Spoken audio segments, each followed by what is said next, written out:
नमस्कार, जनअपेक्षा न्यूज में आपका स्वागत है। मैं हूं आपके साथ दीप्ति। शुरुआत करते हैं खास खबर के साथ। उपनेता प्रतिपक्ष हेमंत कटारे ने यह भी कहा कि जब वह विधायक बने थे तब भी उन पर 6 अपराध दर्ज करवाए गए थे। उपनेता प्रतिपक्ष के द्वारा यह भी बताया गया है कि यह मामला 2004 का है। उपनेता प्रतिपक्ष ने अपने पिता स्वर्गीय सत्यदेव कटारे का जिक्र करते हुए कहा कि पिताजी के द्वारा व्यापम कांड को लेकर पूरी सरकार को घेरने का काम किया था। उसमें कई भाजपा के नेता जेल गए और आगे भी भविष्य में जाएंगे।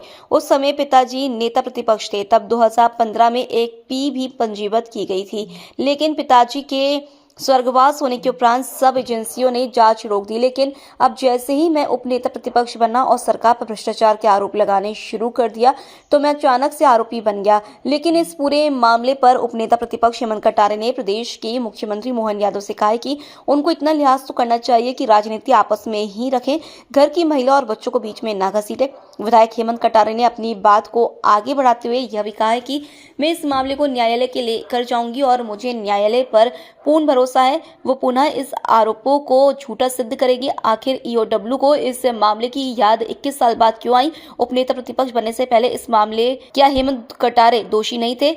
यह एफआईआर पूर्णतः विपक्ष की आवाज को दबाने के लिए एक साजिश के तहत की गई है। मुझे अभी अभी ज्ञात हुआ है कि ईओडब्ल्यू द्वारा मुझ पर और मेरे परिवार के ऊपर एक झूठा एफआईआर पंजीबद्ध किया गया है। मैं इसके लिए पहले तो विशेष रूप से बिल्कुल दिल से आभारी हूं माननीय मुख्यमंत्री जी का, डॉक्टर मोहन यादव जी का, जिन्होंने ईओडब्ल्यू पर दबाव डाल करके अपना एक ब्लैकमेलिंग का ईओडब्ल्यू को टूल बना रखा है और इस प्रकार के झूठे अपराध पंजीबद्ध करवाते हैं विपक्ष की आवाज को दबाने के लिए। क्योंकि नए साल पे आपने ये मेरे को बिल्कुल नया उपहार दिया और ऐसे ही जब मैं पहले विधायक बना था तब भी मेरे ऊपर 6 अपराध झूठे पंजीबद्ध हुए थे और बाद में एक एक करके न्यायालय ने उन सभी अपराधों को निरस्त भी कर दिया था, आरोपों को। ये 2004 का घटनाक्रम है जो मेरी जानकारी में है।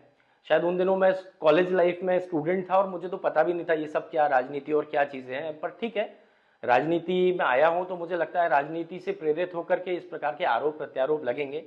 मुझे तो ऐसा लगता है काफी देरी से मुख्यमंत्री जी जागे हैं। ये एफआईआर और 6-8 महीने पहले करते तो मुझे लगता है उपनेता बनते ही आपने विपक्ष की आवाज को दबाव दे करके दबाना शुरू कर दिया।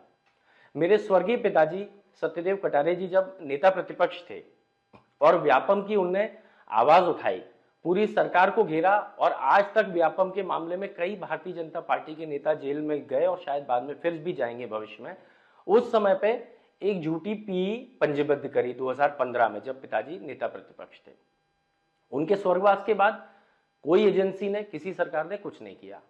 आज जैसे ही मैं उपनेता प्रतिपक्ष बन करके आया और सरकार के ऊपर भ्रष्टाचार के आरोप लगाना जब शुरू क्या कर दिए मैंने, तो अचानक से मैं आरोपी बन गया। जब हम पद पे नहीं होते हैं तब हम लोग पाक साफ होते हैं मध्य प्रदेश की जनता के बीच में, और जैसे ही हम लोग पद पे आ जाते हैं वैसे ही हमारा पूरा परिवार को भ्रष्टाचारी और झूठी एफआईआर करना शुरू हो जाती है सरकार। तो ये कैसी राजनीति है? मैं तो पूछना चाहता हूं प्रदेश की जनता से और मीडिया के माध्यम से मैं पूछना चाहता हूं कि आप खुद सोचिए, क्या ये उचित है कि मेरी विधवा मां आज 70 साल की उम्र में उनके ऊपर एक भ्रष्टाचार का आरोप लगा दिया? कितना नैतिक है? मुख्यमंत्री जी को कम से कम इतना लिहाज या इतनी मर्यादा तो रखनी चाहिए, इतनी शर्म तो उनके अंदर होनी चाहिए कि कम से कम राजनीति आपस में ही रखे, घर की महिलाओं बच्चों को तो नहीं घसीटना चाहिए। लेकिन ठीक है, आपका सोचने का जो स्तर है, आपका कार्य करने का जो भी स्तर है, मैं उसका भी स्वागत करता हूं। मुझे न्यायालय पे पूर्ण भरोसा है, मैं इसको न्यायालय में पहले की तरह लेके जाऊंगा। न्यायालय पुनः इन आरोपों को झूठा सिद्ध करेगी, क्योंकि 2004 का प्रकरण 21 साल पुरानी घटना को आज आप 21 साल बाद क्यों उठा रहे हैं? मैं तो मीडिया के लोगों से बोलना चाहता हूं कि किसी भी ईओडब्ल्यू के जिम्मेदार अधिकारी से जाके आप पूछिएगा कि आज आपको 21 साल बाद क्यों याद आया हेमंत कटारे के उपनेता प्रतिपक्ष बनते ही कि ये एफआईआर दर्ज होनी चाहिए। 21 साल के बीच में ये कोई अपराध नहीं था क्या? 10 साल पहले आपने प्राथमिकी दर्ज करी, चलो इन 10 वर्ष में आप अपराध दर्ज कर लेते, लेकिन नहीं। जैसे ही मैं सरकार के खिलाफ बोलना शुरू हुआ, अचानक से सारी एजेंसियां मेरे खिलाफ सक्रिय हो गई और झूठा आरोप मेरे ऊपर लगा दिया। ठीक है, जैसी सरकार की मंशा, लेकिन मैं ये कहना चाहता हूं कि अब इस एफआईआर के दर्ज होने के बाद मैं दुगनी ताकत से, मुझे और प्रेरणा मिली है और मैं और दुगनी ताकत से आपके भ्रष्टाचार की, आपके काले कारनामों की पोल खोलूंगा, चाहे विधानसभा के अंदर हो चाहे विधानसभा के बाहर हो। मैं इनसे दबने वाला नहीं हूं। स्वर्गीय सत्यदेव कटारे जी का खून है मेरी रगों में और अपनी आखिरी सांस तक मैं आपके खिलाफ दमदारी और ईमानदारी से लड़ाई लड़ूंगा।